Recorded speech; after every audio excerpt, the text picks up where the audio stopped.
Great. So it's good to meet you online. Thank you. Thank you very much, Disney. It's nice to meet you too. So you're part of the Ethical Fashion Forum, is that right? I think through Roberta Lee, I think I've been included. It'd be great just to hear a little bit about you, your journey, how you began. Do you want to just start with that, maybe? Sure. I would say that my beginnings started when I was a child. And I'll just touch real quickly on the fact that when I was 7 years old, my town gave an option to start recycling newspapers. This was back in the 1970s. And I started doing it as a 7-year-old, not with my mother's help, not with anybody's help. I just started taking our newspapers that we would read and folding them up and putting them out to collect. And I think that was my beginnings.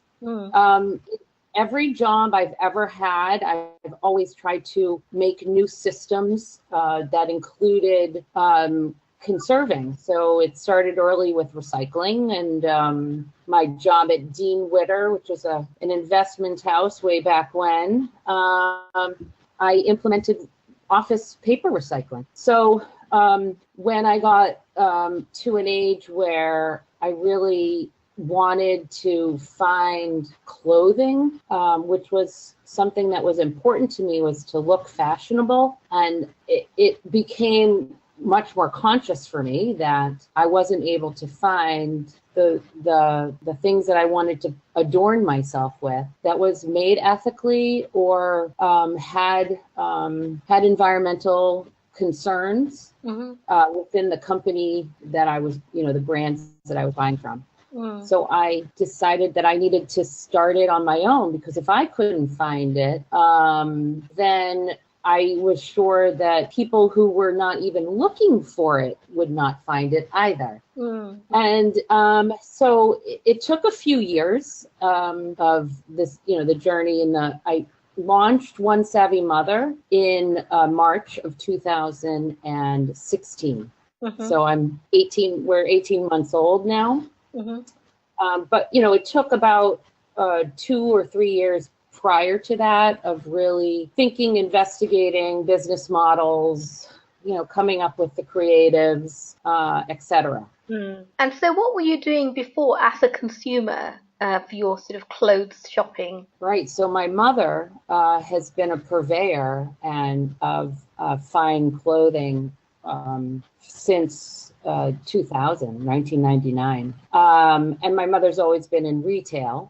Before that was design furniture. So the clothing I would buy through my mother's boutique, and she dealt with a lot of handmade. She dealt with up and coming designers, smaller batched stuff, but it wasn't necessarily, it didn't have an eco label to it.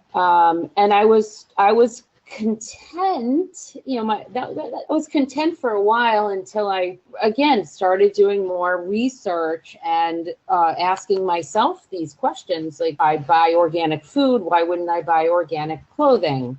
And I guess I still wanted to buy things that were very fashionable, stylish, not fashionable, stylish, but that showed the time, creativity of design. So I kept them for a long time because the clothing was expensive. My values are to hold things, to buy quality, to buy things that I find to be stylish, that have design elements to it. What is the situation in Boston and in the US at the moment in terms of sustainable fashion? Do you know at all? Do you have any sort of data about the market there for sustainable fashion? In the US, you have brands that are starting and elevating themselves, mostly in clothing, in the apparel. I haven't found anything that was geared towards accessories, which is one of the reasons why I chose for One Savvy Mother to only do accessories. I think that younger designers are thinking about how to run a business sustainably at the same time as creating. And so things are being more organically. H&M, for instance, isn't changing to be a sustainable company. Like One Savvy Mother, or the brands that I deal with, Natalie Therese, for example, her company is also run sustainably. And so there are a few trademark organizations that you can get involved with, become a B Corp, for instance, and things along those lines to help. I am also part of the Positive Luxury designation that's UK based. Mm. In order for a brand to get that trademark to be designated, that you have to provide some proof of how you do business yourself. I am not designated as Positive Luxury, but I carry the labels of Positive Luxury to make that distinction. Yeah. But I'm working on a B Corp designation. I've filled out the assessment. I'm on the second phase of showing documentation for that process. So on your website, you have a number of brands. So all of these brands, you are actually assessing them, are you, before you're sort of having them on your website? So do they have to have certain criteria for them to come onto your website? Yes. What are they? So these are not. So there's 5, and they're separate and discrete of individual. You can be all 5. Mm-hmm. You could be 3, you could be 2, but it doesn't necessarily mean one is better than the other. Mm. There's a rank for being handmade and using old world techniques, so preserving history. There's a ranking for if your product itself is made of an organic or sustainable material. Then there's the designation for how you are producing your product, so how the brand is producing it, and that's thoughtful production. And there's several elements that go into that to designate that. We also have a designation or ranking for if it's we call it fair trade.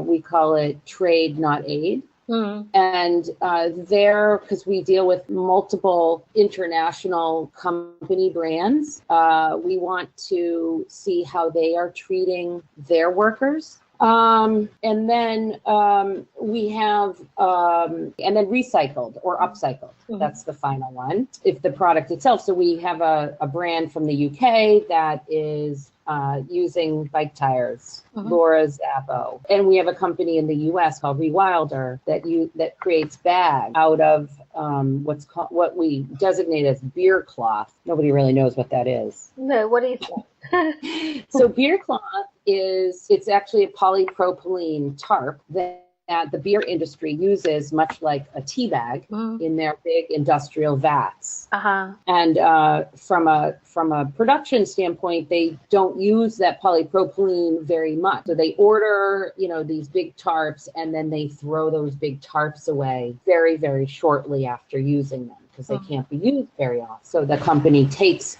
those tarps and creates bags. Okay. So these brands that you have on your website, do they have accreditations already, or do you have to assess them yourself? I assess them myself. And that's part of why the B Corp designation that I'm going after wants to see how I assess them. Mm-hmm. Mm-hmm. Right. So it's built-in systems into how One Savvy Mother operates. Right, yeah. And would you also have brands who might be, for example, GOT certified? Would you trust that certification, or would you still go through your own assessment if a brand came to you with that was GOT certified? No, I would definitely go through my own assessment because they might be certified. Like, for instance, Palomino Jewelry by Katie Fuller was designated by Positive Luxury, but the Positive Luxury, trademark, for instance, may not necessarily cover other pieces to what makes Katie's company sustainable. Okay, so it's a lot of behind the work for you. It's very much about sort of auditing and gathering information, and so that's a lot of work besides sort of selling as well, I guess, that you have to. Yes. Yes. Thank you for noticing. Yeah. So, how do you actually find these brands? How do you get this sort of this partnership going? I don't think there's one way. There's multiple channels. just like any other retailer. Sometimes it might even be word of mouth. It might be where the brand is actually selling directly to the consumer. It might be at a marketplace, like a commercial marketplace, the fashion marketplaces that go on around New York and other places. And there are some that I knew, and I went looking for them. Not all of them. So not all companies that I approach sell wholesale. So that's one indicator that if they're at One Savvy Mother, they were purchased by One Savvy Mother and are being held in inventory, and they were purchased wholesale at a wholesale price, and then they're sold at a retail price, and that markup is how I run my business. Yeah. So in terms of sort of marketing these brands, how do you go about marketing your website and getting consumers to buy these products? That must be quite a big operation as well. If big operation, you mean one person?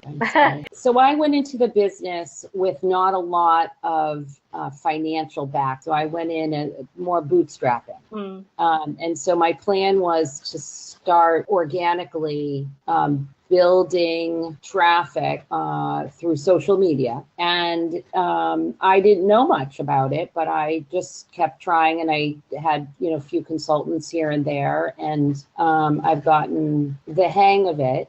So we definitely market through social media. We have a growing list of subscribers to our blog and to other special promotional emails that we might send out. We do trunk shows that are in-person events to build our market. So I guess, I market in many different ways. I try to make partnerships with other organizations that are doing similar things. During Fashion Revolution Week or during Boston Fashion Week here, you stay involved with at least in my case, because I like being a business person, I stay involved with, the business community. So what would you say were your sort of consumers? Who are your consumers? Do you have a customer profile? Yeah, I think I have a couple. I think I have attracted an older, like an age woman who is very comfortable with their style, knows quality, and really buys stylish quality. And then alternatively, I have the younger woman and man. I have men customers as well, because I do have a few products for men. They're younger, they are busy lifestyle, but they are very conscious of design. Their eye goes towards the design aspect. So in that respect, that's my niche. You won't find what I have in many other places.